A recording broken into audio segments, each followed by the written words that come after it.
ॐ वसुदेवसुतं देवं कंसचाणूरमर्दनं देवकी परमानन्दं कृष्णं वन्दे जगद्गुरुम्। श्रीभगवानुवाच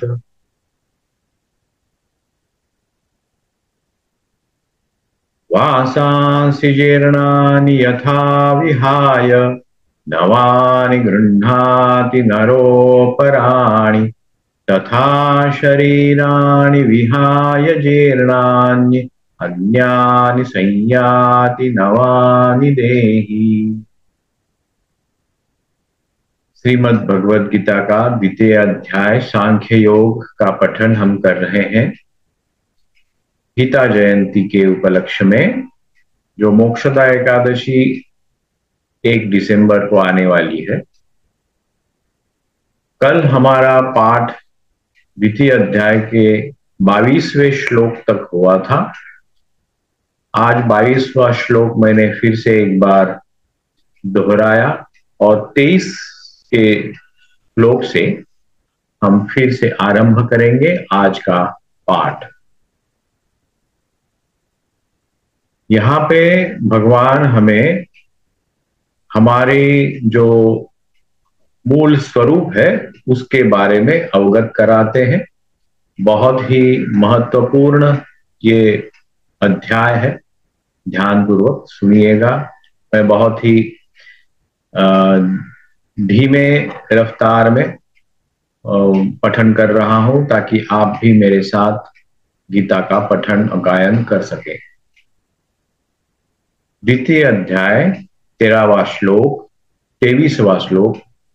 नैनं छिन्दन्ति शस्त्राणि नैनं दहति पावकः न चैनं क्लेदयन्त्यापो न शोषयति मारुतः अच्छेद्योऽयमदाह्योऽयं मते अक्लेद्यो शोष्य एव च नित्यः सर्वगतस्थाणो रचलोऽयं सनातनः अव्यक्तोऽयमचिन्त्योऽयम् अविकार्योऽयमुच्यते तस्मादेवं विदित्वेनं नानुशोचितुमर्हसि अथ चैनं नित्यजातं नित्यं वा मन्यसे मृतम् तथापि त्वं महाबाहो नैवं शोचितुमर्हसि जातस्य हि ध्रुवो मृत्यु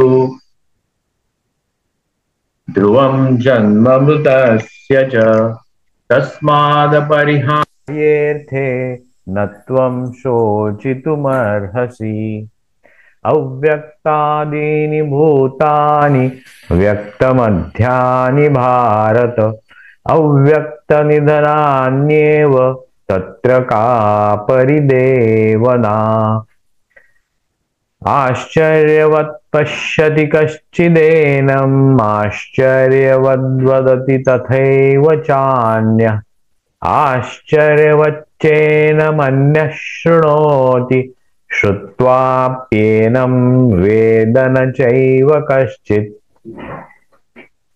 देहि नित्यमवध्योऽयं देहे सर्वस्य भारत तस्मात् सर्वाणि भूतानि न त्वं शोचितुमर्हसि स्वधर्ममपि चावेक्ष न विकुम्पितुमर्हसि धर्म्याद्धियुद्धात् श्रेयोऽन्यत् क्षत्रियस्य न विद्यते यदृच्छया चोपपन्नं स्वर्गद्वारमपावृतम् सुखिनश्क्षत्रिया पार्थ लभन्ते युद्धमीदृशम् अथ चेत्त्वमिमं धर्म्यं संग्रामं न करिष्यसि ततः स्वधर्मं कीर्तिं च हित्वा पापमवाप्स्यसि अकीर्तिं चापि भूतानि कथयिष्यन्ति ते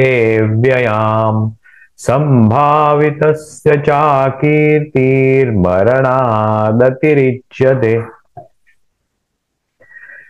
भयाद्रणारुपरतं मन्स्यन्ते त्वां महारथाः येषां च त्वं बहुमतो भूत्वा यास्यसि लाघवम् अवाच्य वादांश्च बहून् वदिष्यन्ति तवाहिताः निन्दन्तस्तव सामर्थ्यं ततो दुःखतरं नु किम् हतो वा प्राप्स्यसि स्वर्गं जित्वा वा भोक्ष्यसे महिम् तस्मादुत्तिष्ठ कौन्तेय युद्धाय कृतनिश्चयः सुखदुःखे समे कृत्वा लाभालाभौ जयाजयौ ततो युद्धाय युज्यस्व नैवं पापमवाप्स्यसि एषा ते विहिता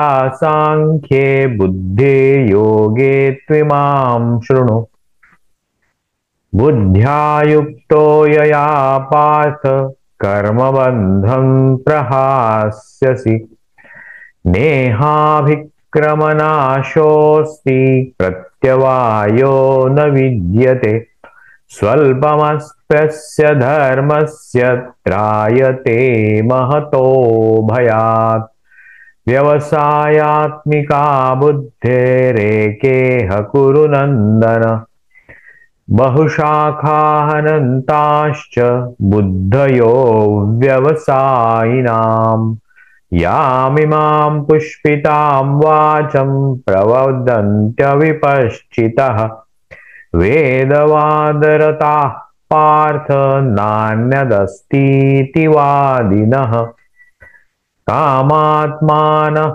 स्वर्गपरा जन्मकर्मफलप्रदाम्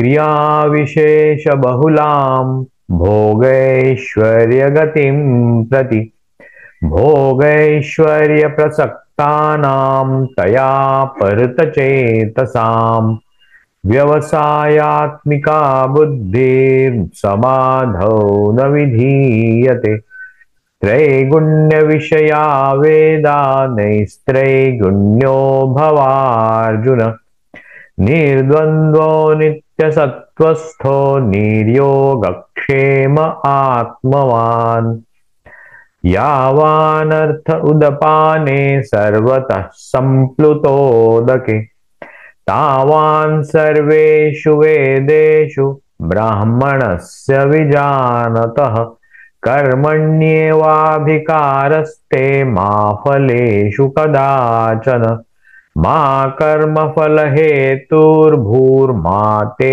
सङ्गोऽस्त्वकर्मणि योगस्थ कुरु कर्माणि संगं त्यक्त्वा धनञ्जय सिद्ध्यसिद्ध्यो समो भूत्वा समत्वं योग उच्यते दूरेण यवरं कर्म बुद्धियोगात् धनञ्जयः बुद्धौ शरणमन्विच्छ कृपणाः फलहेतवः बुद्धियुक्तो जहातीह उभे सुकृतदुष्कृते तस्माद्योगाय युज्यस्व योगः कर्मसु कौशलम् कर्मजं बुद्धियुक्ता हि फलं त्यक्त्वा मनीषिणः जन्मबन्धविनिर्मुक्ताः पदं गच्छन्त्यनामयम्